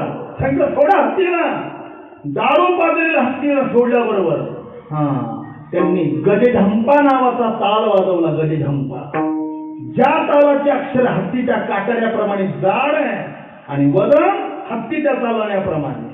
कुदोसिंग गजेढंपा नावाचा ताल वाजवत होते. हत्ती जवळ जवळ येत होता. त्याच्या अंतःकरणात बदल होऊ लागलेला होता. का? शाही पोळातून निघणारी स्वर त्याच्या हृदयावर परिणाम करू लागली. इतका परिणाम केला, माजरीला पळत आलेला हत्ती शांत होता होता इतका शांत झाला, त्यांनी कुदोसिंगांच्या मृदंगावर सोंड ठेवली, त्याला नमस्कार केला आणि पाठीमागे वळून निघून गेला. राजाने तोंडात बोट घातले, बाप रे बाप, काय ही विद्या आहे. तमोगुणी हत्तीला शांत करण्याची जर याच्यात ताकद असेल तर गुलेव म्हणायचे केवढा अवखळ टाळकरी असू द्या की त्याला शांत करण्याची ताकद त्याच्यात आहे. विठ्ठला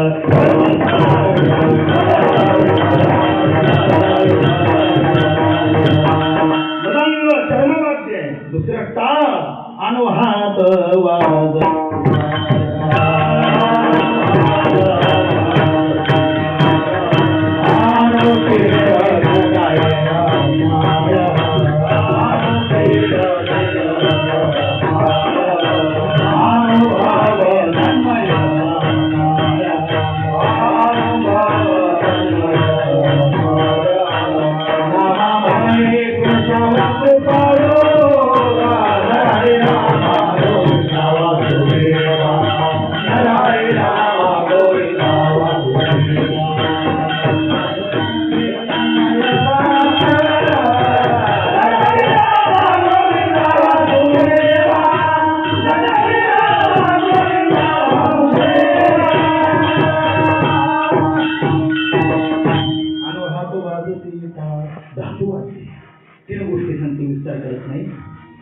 उभे राहिलेल्या टाळकऱ्याने टाळ वाजवावे आणि खाली बसलेल्या श्रोत्यांनी टाळ्या वाजवावे. काय कोणास ठाऊक, अलीकडचे श्रोते टाळ्या वाजवायची फारच टाळाटाळ करतात.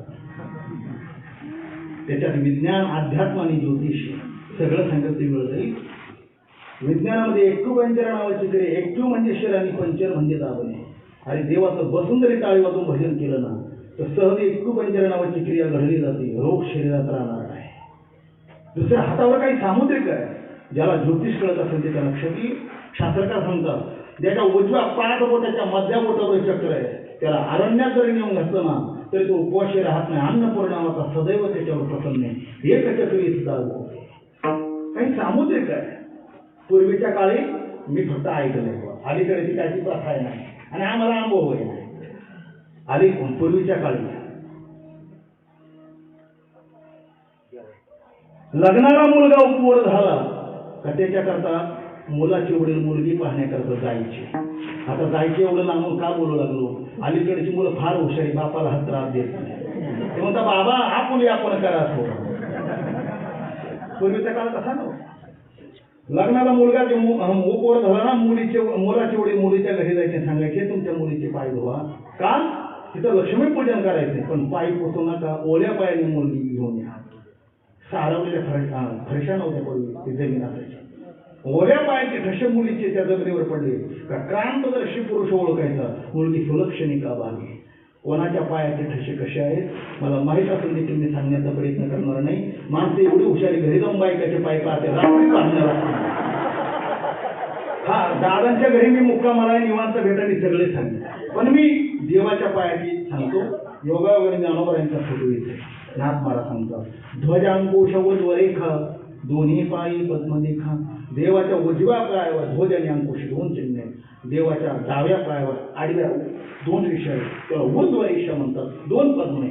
नाही पंढरपूरला पाहायला मिळालं. हा फोटो जर स्पष्ट मिळाला तर पहा, ज्ञानोबा प्रत्यक्षात पांडुरंगाचे अवतार असल्यामुळे ज्ञानोबाच्या उजव्या पायावर ध्वज आणि अंकुश, ज्ञानोबाच्या डाव्या पायावर उर्ध्व रेषा आणि दोन पद्मे. हे चार सामुद्रिक ज्याच्या पायावर असतात ना तिथे लक्ष्मी पाणी भरते, म्हणून ती पाय धुवावयाच्या दैवा पात्र जाते, लक्ष्मी पाणी धुते. मला हे सांगायचंय, सगळे सामुद्रिक अनुकूल नाही, काही प्रतिकूल आहे. अशा वेळेला टाळी वाजून जर देवाचं भजन केलं ना महाराज, गावच कोणी याचा दिला. अरे भगवान श्रीकृष्णांनी क्षय झालेली संपत्ती पण ओवाळताना, अक्षय करताना, औक्षण करताना फक्त सुदाम्याचं क्षय झालेली संपत्ती अलिहिलं अक्षय झाली महाराज. तर आपल्या हातातली सामुद्रिक अनुकूल व्हायला काय अडचण आहे. म्हणून टाळी वाजून भजन करा. वाजे टाळ टाळ्या टाळी होय होळी विघ्नांची किंवा टाळी वाजवावी गुढी उभारावी वाटाही चालावी पंढरीची. आपल्याला इतिहास माहिती आहे. वैराग राजगोबा काका महाराजांनी मुलगा चिखलामध्ये तुडला गेला म्हणून त्यांची पत्नी रागवली आणि रागवल्यामुळे तिला मारण्याकरता गोरोबा काकांनी चाक फिरवण्याचा चक्रदंड उचलला. आता डोक्यात घालणार पत्नीने सांगितलं, काका मला मारा तर तुम्हाला पांडुरंगाची शपथ आहे. हातातला चक्रदंड फेकून दिला महाराज. पत्नीला हात लावला नाही. वंश खुंटला. त्यावेळेला गोरोबा काकांची पत्नीची बहीण लग्नाला उपवर झालेली होती. तिने आपल्या वडिलांना विनंती केली, हे बघा मी शपथ घेऊन फसले, आता वंशवृद्धी करता माझी बहीण यांना द्या. तिथंही लग्न झालं. आणि जाता जाता सासऱ्याने गोरोबा काकाला सांगितलं, काका पहिलेला जसं सांभाळलं तसं हिलाही वागवा. हिलाही हात लावायचा नाही, तिलाही हात लावायचा नाही. प्रपंच बंद पडला. एके दिवशी काका झोपलेले, दोन बाजूला दोन पत्न्या झोपलेले असताना काकांच्या छातीवरचा हात त्या दोन्हीने आपापल्या अंगावर घेतला. त्याचा परिणाम जाग आली काकांना. आणि जाग आल्याबरोबर लक्षात आला, रे ज्या हाताला पांडुरंगाची शपथ दिली त्या हाताने शपथ मोडली. हे हातात ठेवायचे नाही. धारधारी वेळावर गोरोबा काकांनी दोन्ही हात हाणून पंजे तोडून टाकले. जयाच्या काही इंद्रिया मान नाही. केवढा मोठा प्रसंग. आपल्याला माहिती त्या सांगून वेळ घेत नाही. पांडुरंग परमात्मा स्वतः कुंभार, आईसाहेब कुंभारे गरुड गाढव होऊन प्रपंच चालू लागला.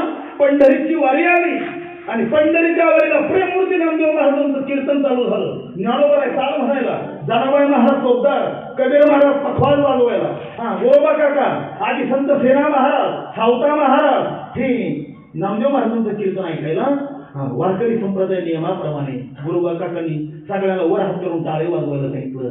आणि गोरोबा काकाचे तुटलेले हात काका पाहू लागले. डोळ्यातून अश्रू पडू लागले. अरे आता जर हात तुटले नसते तर किती आनंदाने भजन केलं असतं. विचार केला, जरी पण ते नसेल तरी काय झालं, माझे छोटे हात आहे मी ते वाजवतो. गोरोबा काकाने श्रद्धेने छोटे झालेले हातावर हात घालू लागले. त्या छोट्या हातांकडे प्रेममूर्ती नामदेव महाराजांचं लक्ष गेल्याबरोबर तुटलेल्या हाताला पुन्हा पंजे फुटले. ही टाळी वाजवण्याची ताकद आहे. म्हणून तो बरोबर सांगतात, सोपे वर्मा सांगितलं टाळ दिंडी हाती घेऊन नाचा. हे नाद ब्रह्म आहे आणि भगवत भक्ताच्या मुखातून बाहेर पडणारं नाम ब्रह्म आहे. नाद ब्रह्म आणि नाम ब्रह्म एकत्र झाल्यानंतर काय होतं त्याचं उत्तर दुसऱ्या चरणात.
समाधीची सुख सांडाव वाळूने ऐसा या कीर्तनी ब्रह्मरस.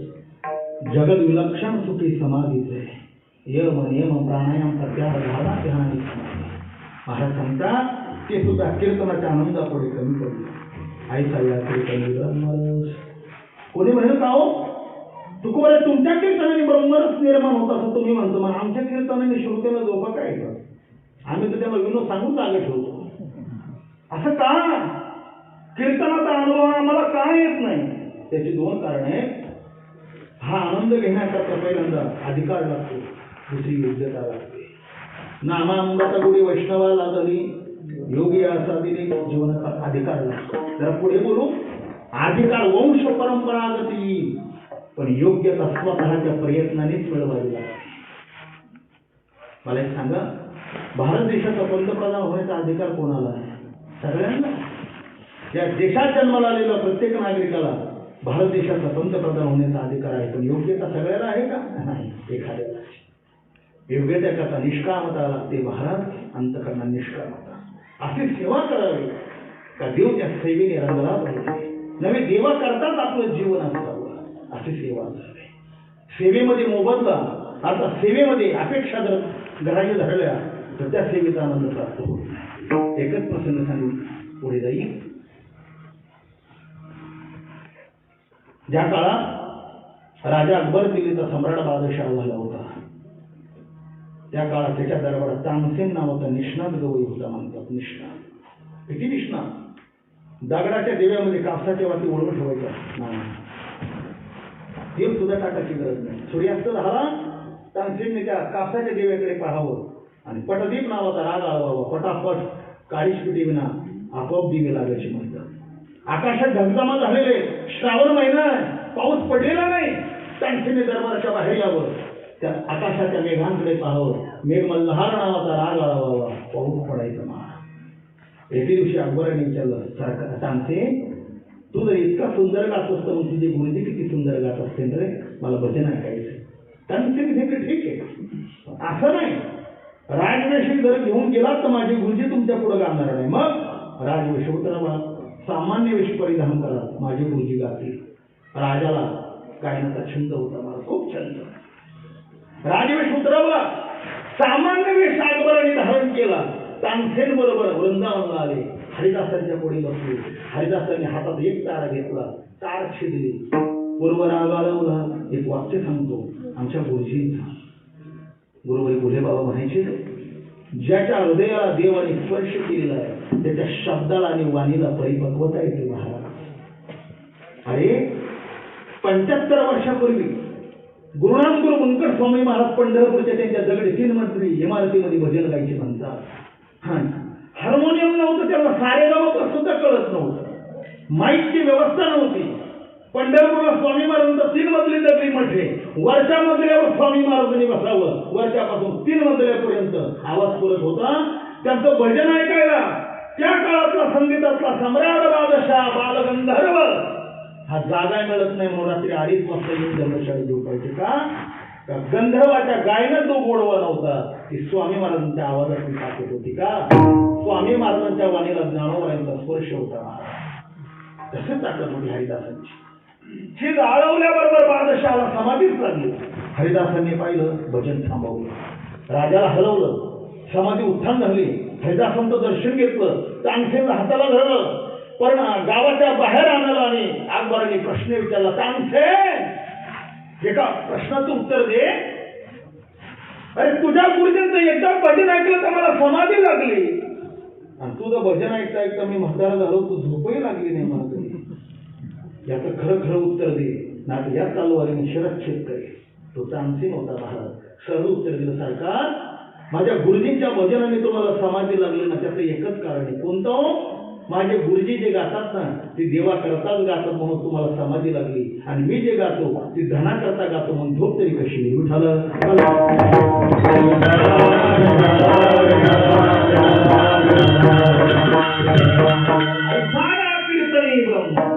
त्या कीर्तनाचे 4 प्रकारे सांगून कशाला वेळ घेऊ. पहिलं स्वरूप कीर्तन, दुसरं गुण संकीर्तन, तिसरं लीला संकीर्तन, चौथं नाम संकीर्तन. भगवंताच्या निर्गुण निराकार स्वरूपाचं वर्णन करणं. अनादित्वा निर्गुणात्वा परमात्मायम अव्यय किंवा रंग नाही, रूप नाही वर्ण छाया. दुसरं गुण संकीर्तन, गुणगायी नावडी. तिसरं लीला संकीर्तन, रंग तरुंगणी. चौथं नाम संकीर्तन. हे 4 कीर्तनापैकी कोणते कीर्तन करा महाराज म्हणतात. ऐसा या कीर्तनी बरं. पुढे हे कीर्तन कुठं गेल्यानंतर आनंद येईल? आळंदीत, पैठणला, कारडगावला. महाराजांचा पुढेही करा. पुढती घडे चढते सेवनागळे, भक्ती भाग्य बळे निर्मळ. देवाची भक्ती करणारा हे कीर्तन करणारा सगळ्यात भाग्यवान आहे. तयामुळे कोणी नाही भाग्यवान. आणि देशाचा पंतप्रधान झाला तरी भाग्यवान नाही. पुढे बोलू, स्वर्गाचा राजा इंद्र जरी झाला तो भाग्यवान नाही. भाग्यवान फक्त मूर्ती लोकातले, फक्त वारकरी महाराज, फक्त वारकरी. भाग्यवंत म्हणा शरण गेली पण जळाया, देवाशिवाय कोण भाग्यवान आहे. एवढा एकच प्रसंग सांगून सेवा समारोप करतो. भगवान प्रभू रामचंद्र भगवती सीतामाताने लक्ष्मणाची वनवासाची वाटचाल करत होते. जनकनंदनी सीता शरीराने अत्यंत कोमल होत्या. उन्हाळ्यातलं ऊन मी रखरख करत होत्या. शेवटी सीतामातेने सांगितलं, प्रभू मला असह्य होते, पुढे चालणं होत नाही, कुठेतरी झाडाच्या खाली बसा, नंतर चाललो. एक वटवृक्षाचं विस्तीर्ण झाड पाहिला आणि त्याच्या खाली भगवान प्रभू रामचंद्र भगवती सीतामाता बसल्या. लक्ष्मणाची फळमुळं आणण्याकरता गेली. गंमत अशी, ज्या झाडाखाली बसलेले होते ना, त्या झाडावर, वडाच्या झाडावर दुसऱ्या एका वेलीने आच्छादन केलेलं होतं. हिरवीगार लुसलुशीत अशा प्रकारची वेली होती. सीतामातेने म्हटलं, प्रभू ती वेली किती भाग्यवान आहे पहा, वृक्षाच्या आधाराने पसरलेली, किती भाग्यवान. रामचंद्राने सांगितलं, सीते वेली भाग्यवान नाही, मग अगं तो वृक्ष भाग्यवान. इंडिकेट सिंडिकेट होऊन दोघांचं लागलं भांडण. सीता म्हणायचं नाही वेली भाग्यवान, आणि प्रभू रामचंद्र म्हणजे नाही झालं भाग्यवान. बघता बघता लक्ष्मण आले. रामचंद्राने विचारलं, लक्ष्मणा आम्हा दोघांचं भांडण चालू आहे का? ती म्हणती भाग्य वेली भाग्यवान, मी म्हणतो वृक्ष भाग्यवान. लक्ष्मणाला शास्त्र माहित होतं. प्रपंचाचा नियम असा आहे, दोन माणसं बोलताना तिसऱ्या मध्ये तो वंड घालू नये, तर घालणारा मूर्ख आहे. दोन माणसं बोलत असताना तिसऱ्याने बोलत. मला प्रसंग आठवला. या देशात भोज नावाचा राजा होऊन गेला.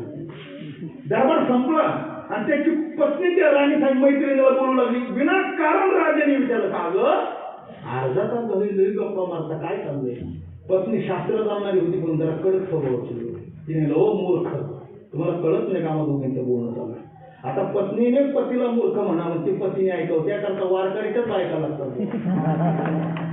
बरोबर आहे ना? वारकऱ्याच्या बायका कधी काय बोलतील मला सांगता येत. राजाला वाईट वाटलं. मान सांगावा जान, अपमान सांगावा म्हणा, माझी बायको मला मूर्ख काम असलं.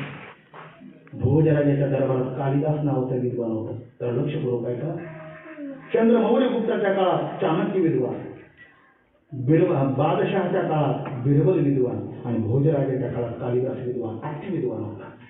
कालिदासाला दरबारातून उतरताना राजाने पाहिलं, पण असा प्रश्न विचारला तर आपला अपमान होईल म्हणून एक वाक्य वापरलं, या मूर्ख बसा तुमच्या जागेवर. कालिदासाला वाईट वाटलं. त्याने विचारलं, सरकार तुम्ही मला मूर्ख म्हणाला, ठीक आहे, मी कितव्या क्रमांकाचा मूर्ख आहे? बादशाह म्हणाला, मूर्खाचे क्रमांक असतात? कालिदासाने सांगितलं, एक नाही 5 क्रमांक आहे. कोणते? कालिदास सांगतो, खादन्न गच्छामि असन्न जलते, गतन्न शोचामि गतन्न मन्ये, द्वाभ्याम तृतीयो न भवामि राजन, किं कारणं भोज भवामि मूर्खः. मग कालिदास पहिलं सांगतो, खादन्न गच्छामि, रस्त्याने खात चालणारा, तंबाखू खा नाही तर गुटखा खा, नंबर 1 गाढव म्हणजे मूर्ख.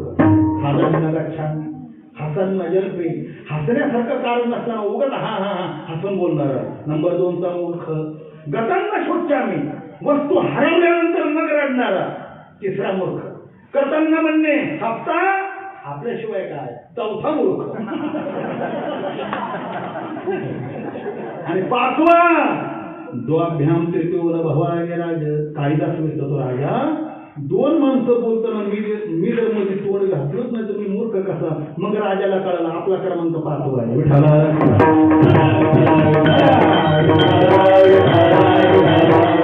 लक्ष्मणाला तेच पडलं, बायको नवऱ्याच्यामध्ये बोलावं कसं?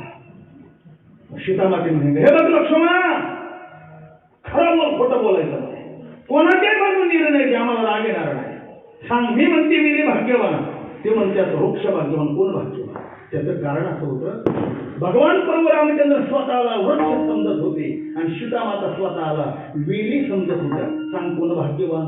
लक्ष्मणाने सांगितलं, ऐका प्रभू, ते झाडही भाग्यवान नाही आणि ती वेली भाग्यवान नाही, तुम्हा दोघांच्याही सावलीला बसणार हा लक्ष्मण भाग्यवान. तया हुनी कोणी नाही भाग्यवान, देवा भगवत भक्ताशिवाय कोण भाग्यवान? पण त्याच्याकरता नियम असा आहे, उपदोच नाही संदेह चित्ताशी, परमार्थ करत असताना संशय घ्यायचा नाही. देव आहे का? भेट देईल का? संशयात्मा विनश्य. ज्या दिवशी संशय येईल त्याच दिवशी आपला विनाशकाल निश्चित आहे. म्हणून संशयावून थोर अनेक पाप नाही घोर हे विनाशाची वा घोर प्राणी उपदोष नाही उपदेश नाही संदेह चित्ताशी मुक्ती जारीदाशी हरिदासांच्या तुका म्हणे मना पावी जे विश्रांती त्रिविधनासती पक्ष आध्यात्मिक अतिभौतिक आणि अतिदैविक तापाचा नाश होतो. त्याच्याकरता काय केलं पाहिजे? सोपेवर मामा सांगितले संती टाळ दिंडी हाती घेऊन नाता श्री गुरु ज्ञानेश्वर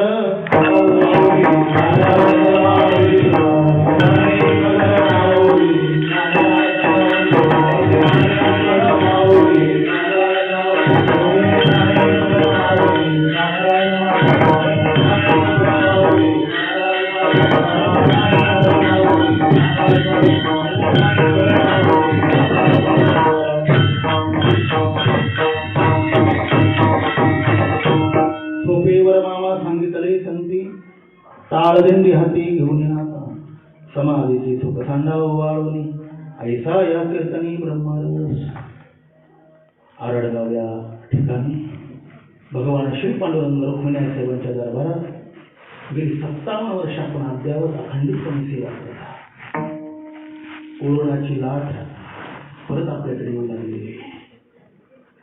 एक व्यक्ती दुसऱ्या व्यक्तीला भेटायला तयार नाही, परवानगी नाही, तरी बहुसंख्य समाजाने भाविक आपण इथे जमला. भगवान आपल्या जीवनामध्ये कुठलाही प्रतिबंध आणि कोणतेही संकट येऊ देणार नाही, त्याची कृपा आहे. अशा महामारीत देखील एरवी हेच भवरोगाची औषध, देवाचं नामचिंतन जगातल्या सगळ्या रोगावर औषधे, फक्त श्रद्धा आणि विश्वास असण्याची गरज आहे. आपण विश्वासाने या दरबारात उपस्थित राहिला. याही वर्षी ग्रंथात ज्ञानेश्वरी पारायण पूजनीय श्री महाराजांच्या मार्गदर्शनातून आपण करत आहात. त्या निमित्ताने भागाभागातून इथे भाविक उपस्थित आहे.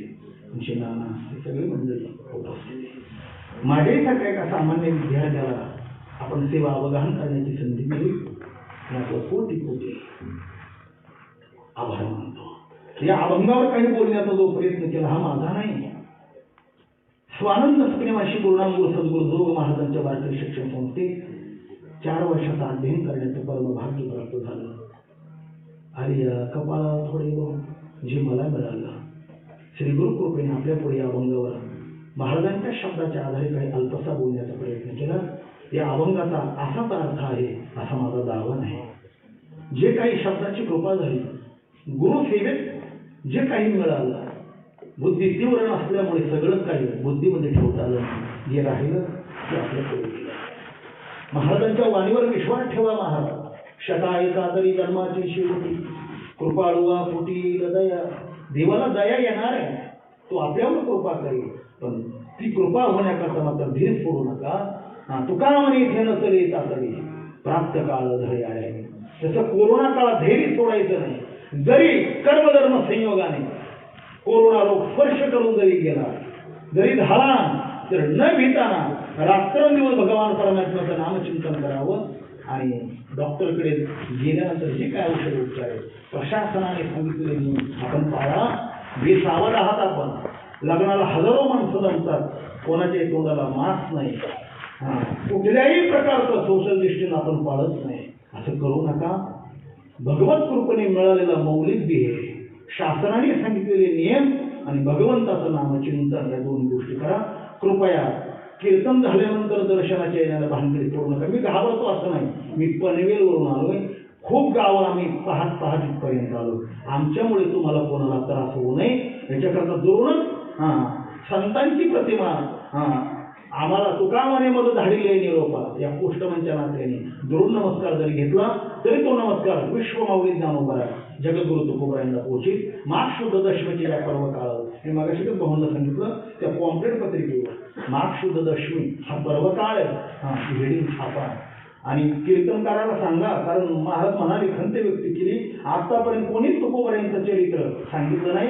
नवे उद्या वक्ता बांधलेला आहे. जसं काळ्याच्या कीर्तनाने वक्ता बांधलेला आहे तसं उद्या अख्ख्या महाराष्ट्रात तिथे सप्ताह चालू आहे. तिथे सत्य गुरुवराय कृपा मदत केली परिणामी घडली सेवा काही. या अभंगाचं निरूपण महाराजांचं जीवन चरित्र आणि महाराजांचा झालेला आध्यात्मिक आणि दैवी विकास ज्या विकासाची गरज आपल्याला आहे, आपलाही दैवी आणि आध्यात्मिक विकास झाला पाहिजे, त्याकरता उद्याच्या वक्त्याला ती सूचना द्या आणि त्यांच्याकडून उद्या तुकोबरायला अनुग्रह कसा झाला, तो आपल्यापर्यंत कसा होणार आहे, तुकोबरायांची कृपा आपल्यावर कशी होईल, त्याकरता चिंतन मांडण्याकरता सांगा झालेली. इथे हरिभक्तीपरायण वारकरी गंधर्व पारे महाराज सगळीच मंडळी महाराज पाखवाले महाराज सगळ्यांच्या चरणावरती कोटी कोटी अभिवादन करून इथे थांबतो.